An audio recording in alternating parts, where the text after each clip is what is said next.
Hello student, आज हम पढ़ेंगे अध्याय 2 गणित रैखिक बहुपदों का परिचय।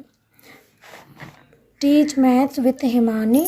इसके पहले हमने इसकी इंट्रोडक्शन यानी परिचय वाली वीडियो की है, जिसमें चराचर पद और घातें मतलब द्विघाती, त्रिघाती, एक पदी, दो, ये क्या होते हैं इसके बारे में पढ़ा। गुणांक क्या होते हैं, इन सब चीज़ों के बारे में पढ़ा है। तो आप इस वीडियो को देखने से पहले इसका पहले इंट्रोडक्शन पार्ट देखो, उसके बाद 2.1 का क्वेश्चन नंबर फर्स्ट वॉच कीजिए, उसके बाद आपको क्वेश्चन 2 समझ आएगा। ठीक है, आप नहीं देखेंगे तो फिर आपको समझ नहीं आएगा।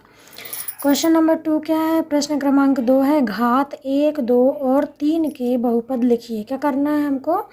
घात दी है हमें 1, 2, 3 के बहुपद लिखना है। आप जिसने इंट्रोडक्शन नहीं देखा उसको पता ही नहीं होगा कि घात क्या होती है ना, इसलिए आप पहले इंट्रोडक्शन देखो। अब घात कितनी, हमें 1 लेनी है। ठीक है, तो कोई भी इक्वेशन लिख सकते हैं मन से, जो हमारा मन करेगा वो हम समीकरण लिख सकते हैं। तो यहाँ पे हम सॉल्व में क्या लिखें, हल में क्या लिखेंगे? हल में लिखेंगे घात 1 से बनने वाले समीकरण।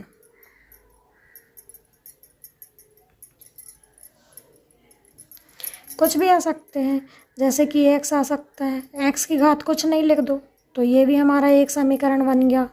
पहला समीकरण हो गया, इस समीकरण है ना एक। समीकरण 2,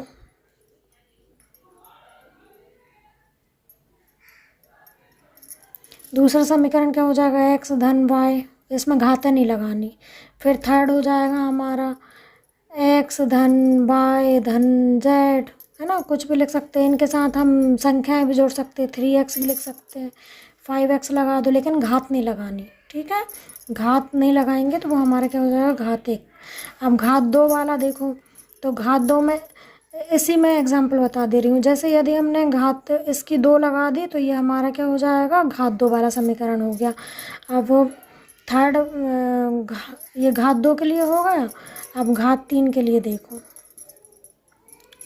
घात 3 के लिए क्या हो जाएगा? x की घात 3 लगा दो, y और 5 लिख दो, x की घात 3 लगा दो, 2x y धन z लिख दो। ठीक है, कुछ भी अपने मन से लिख सकते हैं, लेकिन घात हमारी 3 होना चाहिए।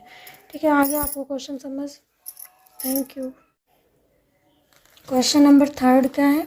बहुपद x की घात 4 ऋण 3x की घात 3 धन 6x की घात 2 ऋण 2x धन 7 में x की घात 2 और x की घात 3 के गुणांक क्या हैं ये बताना है। तो मैंने इसके पहले आपको परिचय करवाया है, वो परिचय यदि आप देखेंगे तो आपको इजीली ये क्वेश्चन समझ आ जाएगा। अब इसमें क्या पूछा गया है? गुणांक के बारे में पूछा है।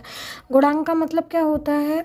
जैसे कि कोई नंबर है, जैसे 2x लिखा हमने, है ना, तो 2x के आगे जो x के आगे जो नंबर लिखा है वो हमारा क्या होता है? गुणांक होता है। ठीक है, तो यदि हम बोलेंगे कि x का गुणांक क्या है तो 2 बोलेंगे। यदि इसकी घात 2 लगा दी तो x की घात 2 का गुणांक क्या है तो फिर 2 होगा, है ना।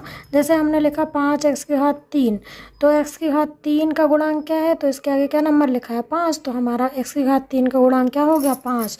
तो अब आपसे क्या पूछा है? x की घात 2 का गुणांक क्या होगा? तो यहाँ पे हम हल लिखेंगे और यहाँ लिखेंगे x की घात 2 का गुणांक क्या होगा? यहाँ देखो x की घात 2 कहाँ दिख रहा है? ये रहा। इसका गुणांक क्या है? इसके आगे वाला नंबर क्या है? 6, तो हमारा गुणांक क्या हो गया? 6। अब ऐसे ही x की घात 3 के गुणांक पूछा है, तो x की घात 3 कहाँ है? ये रहा, तो इसके आगे क्या है? 3 है। अब इसके आगे जैसे माइनस लगा होता तो माइनस भी आएगा, तो जो साइन लगा है वो साइन भी आता है। x की घात 3 का गुणांक क्या हो जाएगा? बराबर लगाएंगे, x की घात 3 का गुणांक क्या हो गया? 3, और आगे का एक साइन है ऋण का, तो ऋण 3। ठीक है, ये हो गया। अब क्वेश्चन नंबर 4 देखो, बहुपद 4z की घात 3 धन 5z की घात 2 ऋण 11 में z का गुणांक क्या है ना। इसमें z का गुणांक पूछा है, तो यहाँ पे देखो z की घात 3 तो है, z की घात 2 भी है, लेकिन z दिख रहा है कहीं? नहीं है। और z0 भी नहीं पूछा, तो z का कोई गुणांक नहीं है। यहाँ पे हम लिखेंगे z का गुणांक क्या आएगा? जब z का कोई नंबर ही नहीं है तो क्या लिखेंगे, 0 है, शून्य है। ठीक है, बस एक एक लाइन के आंसर है। फिर क्या है, बहुपद 9x3 धन 5x2 ऋण 8x ऋण 10 में अचर पद क्या है। अब ये भी देखो, आपको इंट्रोडक्शन से समझ आ जाएगा।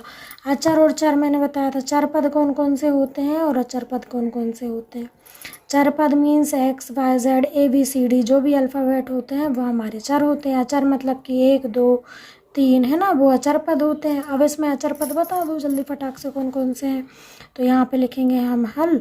अचर पद क्या है, सबसे पहले घात 3 है, इसके आगे क्या है अचर पद 9, तो 9 लिखेंगे। फिर क्या है 5 है तो 5 लिखेंगे। फिर क्या है 8 है, 8 के आगे साइन भी आएगा, क्या साइन है, ऋण, ऋण 8 है। फिर उसके बाद क्या है ऋण 10 है। तो हमारे इस क्वेश्चन में अचर पद क्या है, 9 5 ऋण 8 और 10। ठीक है, थैंक यू। यदि आपको मेरा पढ़ाना और मेरे पढ़ाने का तरीका पसंद आ रहा है तो आप अपने दोस्तों के साथ मेरे चैनल को शेयर करो और मेरी वीडियोस को लाइक करो, सब्सक्राइब करो, अपने दोस्तों के साथ शेयर करो। ठीक है, आप मुझे सपोर्ट करेंगे तो मैं आपको सपोर्ट करूँगी। यहाँ आपको सभी चीज़ें फ्री ऑफ कॉस्ट प्रोवाइड की जा रही हैं और मैं आपका सिलेबस एग्ज़ाम से पहले पहले कंप्लीट करवा दूँगी, ये मेरी गारंटी है। ठीक है, तो इसलिए आप प्लीज़ मेरे चैनल को लाइक सब्सक्राइब कीजिए। Thank you.